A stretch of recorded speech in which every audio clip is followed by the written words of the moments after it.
நேயர்களே வணக்கம். இன்று தேவனுடைய வார்த்தைகள் மத்தேயு 5:22, 23, 24. அந்த வசனத்தை நான் சொல்கிறேன், கேளுங்கள். 22ல் 5:22 ஜீசஸ் சொல்கிறார், நான் உங்களுக்கு சொல்லுகிறேன், தன் சகோதரனை நியாயமில்லாமல் கோபித்துக் கொள்கிறவன் நியாய தீர்ப்புக்கு ஏதுவாயிருப்பான். நியாய தீர்ப்புக்கு ஏதுவாயிருப்பான். தன் சகோதரனை வீணென்று சொல்லுகிறவன் ஆலோசனை சங்க தீர்ப்புக்கு ஏதுவாயிருப்பான். பாருங்க, கோபித்து கொள்ளுகிறவன் நியாய தீர்ப்புக்கு ஏதுவாயிருப்பான்.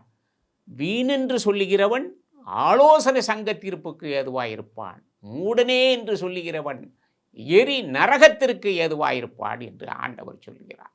மூடன்னு சொன்னால் எரி நகரத்துக்குன்னு சொல்லுகிறார். சகோதரன் வீண் என்று சொன்னால் ஆலோசனை சங்க தீர்ப்புக்கு ஏதுவாயிருப்பான்.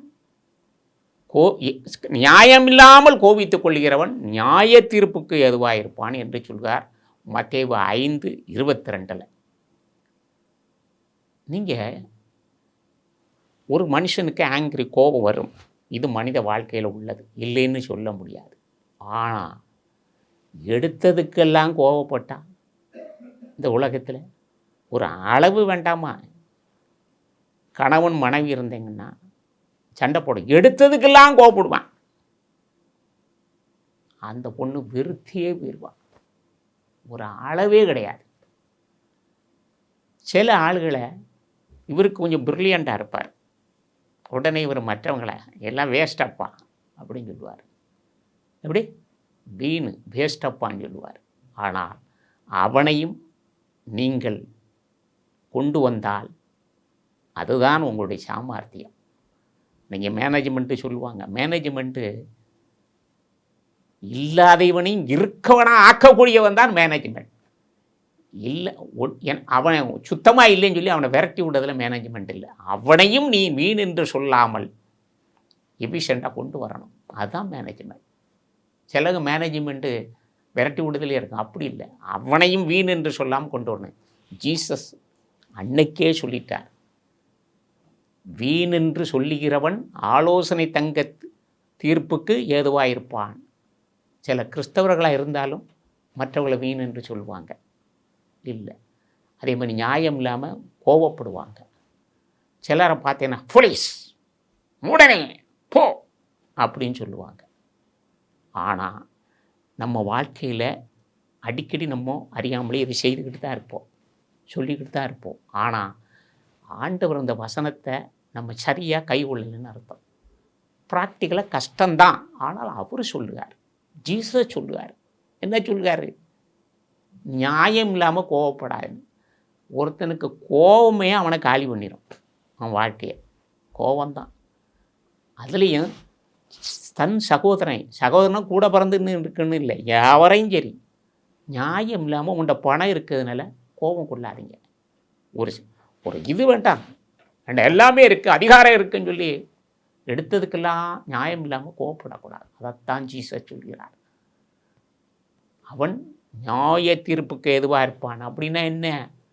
உங்களுக்கு ஒரு நாள் தீர்ப்பு வரும். அவர் சொல்கிறார்ல, எப்படி அழைக்கிறாயோ அதே மாதிரி அழைக்கப்படுவாய். அதுதான் உண்மை. அது நம்ம வாழ்க்கையில் எல்லோரும் பார்த்துக்கிட்டு இருக்கோம். அதே மாதிரி மற்றவங்களை உதாசீனம் பண்ணி வீண் என்று சொல்லாதீங்க. யாருனாலும் சரி, கூட பிறந்தவங்களும் சரி, வெளியில் உள்ளவங்களும் சரி, அவன் ஒரு வீணப்பா, அந்த பொண்ணு ஒரு வீணப்பா அப்படிலாம் சொல்லக்கூடாது. ஏனென்றால் ஆண்டவர் இயேசு சொல்லுகிறார், சகோதரனை வீண் என்று சொல்லுகிறவன் ஆலோசனை தங்க தீர்ப்புக்கு ஏதுவாயிருப்பான். அவனுக்கும் தீர்ப்பு ஒரு நாளில் இதே தான். அதே மாதிரி மூடன்னு சொல்லக்கூடாது. ஒரு கதையை சொல்லுவேன். என்னாச்சுன்னா, கணவன் மனைவி இருந்தாங்க. அப்போது நிறைய இடங்களில் ஆண்கள் தான் கோவப்படுவாங்க. இந்த பெண் எது கொடுத்தாலும் கோவப்படும், எதுக்கெடுத்தாலும் கோவப்படும் அந்த பெண்ணு. அப்படி இருக்க சமயத்தில் அவனும் எவ்வளவோ சொல்லி பார்த்தான். அப்போ சொன்னான், ஒரு தடவை பாஸ்டர்கிட்ட போய் கம்ப்ளைண்ட் பண்ணேன். என் ஒய்ஃபு இப்படி எதுக்கு எடுத்தாலும் கோவப்படுதாங்க, குழந்தைகள் வேறு இருக்குது, புரியல அவளுக்கு. இவன் கொஞ்சம் சாப்பிட்டு நேச்சிருந்த பையன். உடனே பாஸ்டர் வீட்டுக்கு வந்தார். ஒரு நாள் வீட்டுக்கு வந்து பைபிள் எல்லாம் படிக்க சொன்னார். படிக்க சொல்லி இந்த மத்தேயு 5:22 படிக்க சொன்னார். அந்த பொண்ணையே படிக்க சொன்னார். அந்த பொண்ணு படிச்சுக்கிட்டு இந்த சொல்லிச்சு. இதை வச்சு என்னம்மா நினைக்கிறேன்னு பாஸ்டர் கேட்டார். அந்த அம்மா சொல்லிச்சு, ஆமாம், நியாயம் இல்லாமல் என் வீட்டுக்காரன் சொல்லுவார் என்ன, பட் என்னால் அடக்க முடியல, கோபம் வரத்தான் செய்யுது, அவர் செய்யறதெல்லாம் பார்த்தா அப்படின்னு. அப்புறம்தான் அவர் சொன்னார், ஜீசஸ் என்ன சொல்கிறார்னா, கோபப்படணும். நீ குற்றங்கண்டே கோபப்பட்டுக்கிட்டு இருந்தால் அவன் வாழ்நாள் முழுவதும் இப்படியே ஆயிடுவான். நியாயம் இல்லாமல் கோபிக்காத. நியாய தீர்ப்பு உனக்கும் அது ஒரு நியாய தீர்ப்பு வரும்போது உனக்கு அந்த பிரச்சனை வரும். எப்படி அளக்கிறியோ அப்படித்தான் வரும். அதனால் நாம் பைபிளை படித்தா போகாது, சர்ச்சைக்கு வந்தால் போகாது, அதன்படி ஓரளவு நடக்க பாருங்க, மற்றவர்களையும் நீ நடக்க சொல் இதே போல் அப்படின்னு அவர் சொன்னார். அந்த அம்மா கண்ணீர் விட்டுச்சு. ஆமாம், நான் இந்த வார்த்தைகளை படிப்பேன், ஆனால் அவ்வளவா நான் அழுத்தம் செய்யலை. இன்னைக்கு நீங்கள் சொன்ன பிறகு ஃபாதர் எனக்கு அது ரொம்ப மனசுக்கு கஷ்டமாக இருக்குது, இனி நான் இருக்க மாட்டேன். அப்புறம் அவர் சொன்னார், எத்தனை குடும்பங்கள் கணவன் மனைவினால் பிரிவுகள் ஏற்படுது இந்த மாதிரி தான். இன்னைக்கு இங்கே நீ சில இடங்களில் ஆண்கள் கோவப்படுதாங்க தேவையில்லாமல். இது கடைசியில் போய் கோர்ட்டுக்கு போய் நிற்கிறிய, இதெல்லாம் தேவையா? அதனால் வசனங்களை கையாளும் போது, முடிந்த அளவுக்கு அந்த வசனங்களை கைகொள்ளும் போது நாம் கவனமாக இருந்தால் நியாய தீர்ப்புக்கு ஏதுவாக இருப்போம். அந்த வார்த்தை நமக்கு வராது, தெரிஞ்சு வச்சுக்க அப்படின்னு சொன்னார். அடுத்தது என்னன்னு கேட்டிங்கன்னா, 22 மத்தேயு 5:23 அதை பாருங்கள். 23 மத்தேயு 5:23 அதை நான் சொல்லுகிறேன், கேளுங்கள். அதில் என்ன சொல்கிறார்? அதில் பார்த்தீங்கன்னா அவர் அடுத்தது 5:23 என்ன சொல்லுவார் நான் கேட்குறேன். அந்த 23 பார்த்தீங்கன்னா நல்லா தெரிஞ்சிருங்க. அந்த வசனத்தை நான் சொல்லும்போது நல்லா தெரிஞ்சு, நம்ம நிறைய வசனத்தை படிப்போம், படிச்சுக்கிட்டு போயிடக்கூடாது. முடிந்த அளவுக்கு ஆகையால் நீங்கள் பாங்க 23 சொல்லுகார், ஆகையால் நீ பலிபீடத்தில் உன் காணிக்கை செலுத்த வந்து உன் பேரில் உன் சகோதரனுக்கு குறை உண்டென்று அங்கே நினைவு கூடுவாயில். பாருங்க, அதாவது நம்ம காணிக்கை செலுத்துவோம், ஆனால் சகோதரனுக்கு குறை உண்டென்று அங்கே நினைவு கூறுனா அவங்ககிட்ட போய் ஒப்புராகி வரணும்.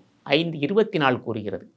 5:24 அதுலேயே ஆண்டவர் இயேசு என்ன சொல்கிறார் என்றால், மத்தேயு 5:24 நல்ல கூர்ந்து பாருங்கள். 24 அவர் சொல்லுவது, நம்ம ரொம்ப பேர் காணிக்கை கொடுப்போம், ஆனால் சில சமயத்தில் அந்த காணிக்கை கொடுக்கறதுக்கு முன்னால் இதை முடிச்சுக்கிட்டு வந்து கொடுப்பான்னு சொல்லுவார். 24 அங்கே தானே பலிபீடத்தின் முன் உன் காணிக்கை வைத்துவிட்டு போய் முன்பு உன் சகோதரனோட ஒப்புரவாகி பின்பு வந்து உன் காணிக்கை செலுத்து. எப்படி? அதாவது நாம் முடிஞ்ச அளவுக்கு நம்ம கூட பிறந்தாலும் சரி, இல்லை வேளாளர்கள் சகோதரர்கள் யாராக இருந்தாலும் சரி, சகோதரிகள் யாராக இருந்தாலும் நீங்கள் அவங்கள்ட்ட ஒப்புராகணும், ரெக்கன்சிலேஷன் பண்ணணும். தன்னுடைய சண்டையோ பிரச்சனை எதுவாக இருந்தாலும் அதுக்கு பிறகு காணிக்க கொடுன்னு சொல்லுவார் ஜீசஸ். இன்றைக்கி நம்ம எவ்வளவோ பேர் காணிக்க கொடுக்கும், ஆனால் ஒரு பக்கம் சண்டையெல்லாம் போட்டுக்கிட்டு தான் காணிக்க கொடுத்துக்கிட்டு இருக்கோம். அவங்கள்ட்ட எந்த காலத்தையும் இணங்கி போக மாட்டோம். அப்போ என்ன ஆகுது? அந்த காணிக்க கொடுத்து பிரயோஜனம் இல்லாமல் போகுது. அதைத்தான் ஆண்டவர் சொல்லுவார் மத்தேயு 5:24. நீங்கள் எப்பேற்பட்ட கிறிஸ்தவ சகோதரர்களாக இருந்தாலும் சகோதரிகளாக இருந்தாலும் நீங்கள் அவன் வராட்டால் நீங்கள் அவன்கிட்ட போய் ஒப்புரவாகணும்னு சொல்லுவார். ஒப்புரவாகி பிறகு காணிக்கையை செலுத்துன்னு சொல்லுவார். அப்போந்தான் அந்த காணிக்கை ஆண்டவருக்கு அந்த டைத்தை நீங்கள் கொடுக்குறது பிரயோஜனமாக இருக்கும், இல்லாட்டா இன்எஃபெக்டாக இருக்கும்.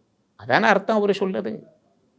அதனால் நம்ம ஒவ்வொரு சமயத்திலையும் காணிக்கை செலுத்தும் பொழுது முடிந்த அளவுக்கு நம்ம மற்றவங்கள்ட்டையும் ஒப்புராகி இருக்கோமா, சண்டை போட்டதே சமாதானமாக போனோமா, அந்த மாதிரிலாம் நினைச்சாதான் முடியும். அதனால தான் ஆண்டவர் 24 இந்த வசனத்தை சொல்கிறார். கூடிய மட்டும் நீங்கள் சகோதரோடு ஒப்புரவாகி பிறகு நீங்கள் காணிக்கை செலுத்துங்க. அப்போந்தான் அந்த காணிக்கை செலுத்துறதுக்கு பயன் தேவன் உங்களுக்கு கொடுப்பார். இத்துடன் முடிக்கின்றேன்.